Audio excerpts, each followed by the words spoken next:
In today's video, we look at a large Somalian crime network with London connections that operated in Edinburgh and Glasgow 11 years ago.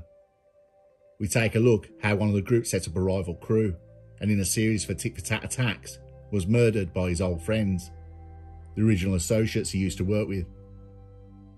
We look at the full story and the police investigation that cracked the case.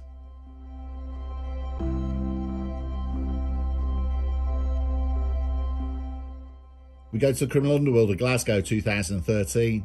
A Somali gang that settled in London after leaving Africa had partly relocated to Glasgow. Kadil Hussein and Hussein Ali were involved in large-scale dealing with Mohammed, who was a close associate. The gang were connected to London but had started dealing in Glasgow after police busting local dealing crews had left it wide open and fractured. They were able to move in with ease within the first few months there. The gang were making over £15,000 a week from the street. There was another member, Mohammed Abdi, who was a key member, though not of the Somali group. He was friends with them, and the friendship was beneficial to both parties. Mohammed Abdi had a business mind and was very cautious and very much in it for the long haul, where the others in the group would blow all their money in nightclubs and treat it like it's a never-ending stream of money. Mohammed Abdi realised the mistakes the crew was making and wanted his own slice of the dealing pie. He knew what needed to be done to capitalise on the business and decided to start his own crew, which will put him in direct competition with Kadil Hussein and Hussein Ali.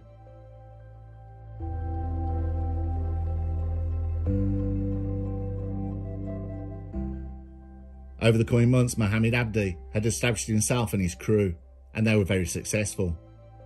They established dealing spots which were making a fortune. Tit-for-tat fights and moves happened between the two groups. With a few punch-ups and a flat being vandalised, they blamed on Mohammed Abdi. It has never been known if he was involved in this, but it's highly likely he was. Kadil Hussein and Hussein Ali were angry.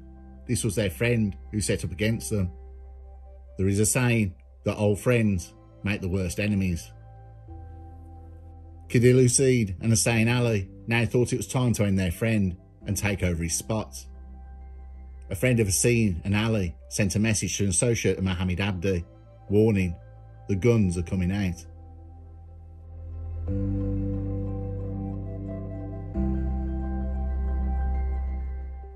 On May 16, 2013, at 12:30 AM, a Volkswagen Chiron and a Ford Fiesta with a hit squad inside were looking for Mohammed Abdi, and it didn't take long to find him. He was with some of his crew, including his right-hand man, Mohammed Farah, and they were in a Ford Focus. The Ford Focus with Mohammed Abdi in sped off after seeing the Volkswagen Chiron, and the Ford Fiesta raced up the road after them. A car chase had started. A witness seen Mohammed Abdi being chased in the Ford Focus. With the Volkswagen Chiron hit squad and the pursuing Fiesta, the chase went on for several minutes. The pursuit ended on Abercorn Crescent. The Fiesta managed to overtake the Focus, pulling in front of it and forcing it to come to a halt at the foot of Abercorn Avenue. Volkswagen was holding an armoury of weapons, including a MAC-10 and a revolver. The Focus was now pointing right at the Volkswagen, described as a Mexican standoff. It was Abdi and his associates who acted first, jumping out armed with baseball bats and knives and running at the Volkswagen. Abdi was seen grinning as he closed in on the Volkswagen. Volkswagen driver Kadil Hussein accelerated forward and floored it, leaving heavy skid marks on the road. He aimed at the men running towards him, but at the last moment the car veered suddenly to avoid the men on foot. It ran up a curb. The people carrier smashed through the railings of Abercorn Tennis Club and become embedded in the railings. Mohammed Abdi assumed the pursuing Volkswagen never had guns because his old crew never carried them in the past. Abdi would be proved very wrong. He was armed with a metal baseball bat, and Farah, his right-hand man, armed with a knife. They ran and attacked the Volkswagen. Mohammed Abdi smashed the windows of the Volkswagen. The Volkswagen was stuck in the railings, and Mohammed Farah repeatedly stabbed at rival Ahmed. It was then a member in the Volkswagen retaliated a machine gun burst came from the Volkswagen, including pistol fire.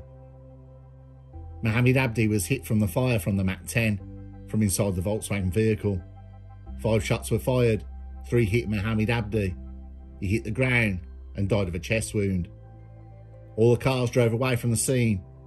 Some ran away on foot from the Volkswagen, leaving Mohammed Abdi lying next to the Volkswagen Chiron.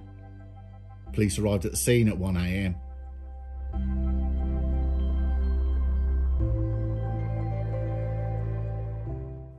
Police would be after some positive leads. Inside the Chiron, a wallet had been left behind, and also a bank card hidden in the roof lining.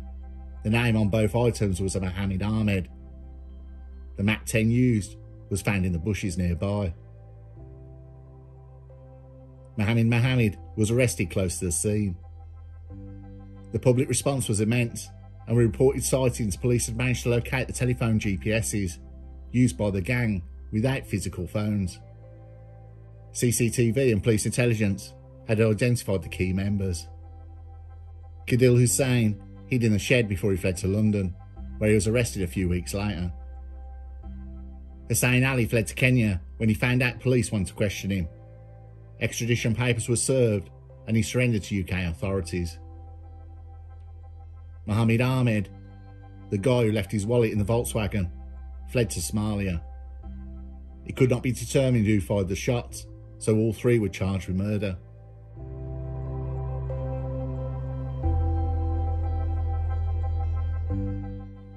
In Glasgow High Court, with Judge Lord Turnbull proceeding, Mohammed, 30 years old, Khadil Hussein, 23 years old, and Hussein Ali, 26-year-old, had originally denied murder, but changed their plea to guilty at the 4th week of their trial.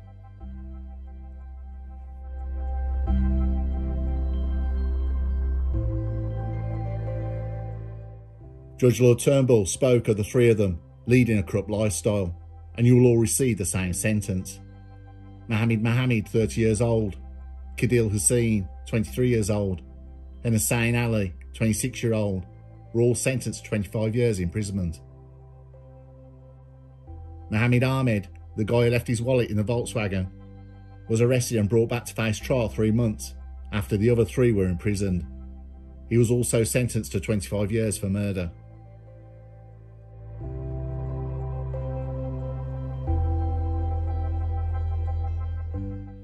The police's investigation cost over £323,000 and was the most expensive since the start of the single force, which this case happened a month after the force started, so not really much to go off.